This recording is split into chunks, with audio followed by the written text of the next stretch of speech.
একটা জিনিস খেয়াল করে দেখেছেন? আমরা আমাদের সামাজিক জীবনে একটু অতিরিক্ত ম্যাচুরিটি দেখাতে গিয়ে আমরা কিন্তু জীবনটাকে ঠিক উপভোগ করতে পারি না। আমরা কি ভাবি?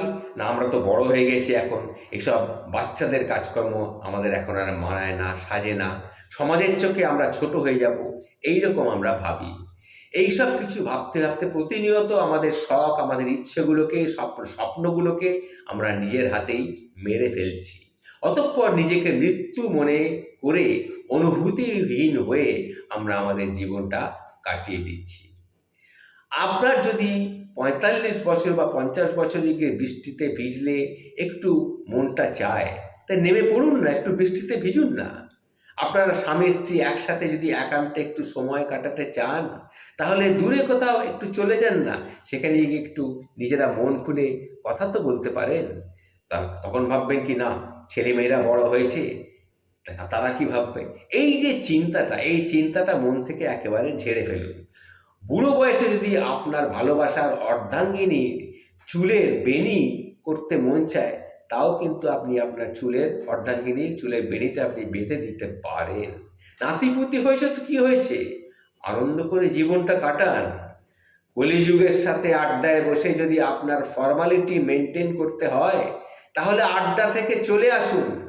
পাড়ার দোকানে চা নিয়ে ছোটকালের বন্ধুদের সাথে আড্ডায় মাতুন, অন্তত মন খুলে দুটো কথা বলুন।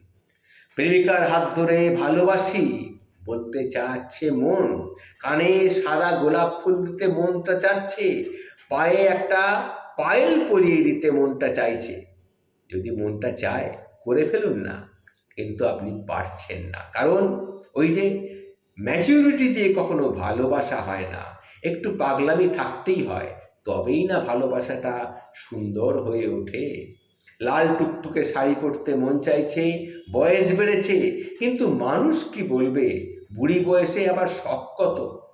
এসব ভাবনা ছেড়ে ফেলুন। আপনার ইচ্ছে হয়েছে, আপনি একটা লাল শাড়ি পরুন, দরকার পড়লে হাত ভর্তি চুড়ি পরুন, টিপ পরুন। নিজের ইচ্ছেটাকে এইভাবে মাটি চাপা দিয়ে দেবেন না। আসলে কি জানেন তো, ভেবে দেখুন, জীবনটা কিন্তু খুব ছোট্ট। লোকে এমনিতেই আপনাকে ভালো চোখে দেখবে না। তাদের কথা ভেবে অতিরিক্ত ম্যাচুরিটি দেখাতে গিয়ে জীবনকে অসুন্দর করে তুলবেন না। নিজের ভালো থাকার জন্য হলেও একটু হলেও পাগলামি করুন। সুন্দর করে জীবনটাকে দেখবেন আপনি উপভোগ করতে পারবেন। এটা আমি একজনের লেখা থেকে পাঠ করে শোনালাম। সে এটা লিখে আমার কাছে পাঠিয়েছে, আমি সেটা পাঠ করে শোনালাম। তার নাম হচ্ছে অপূর্ব মণ্ডল। আমি তাকে নমস্কার করছি এরকম একটা লেখা পাঠানোর জন্যে।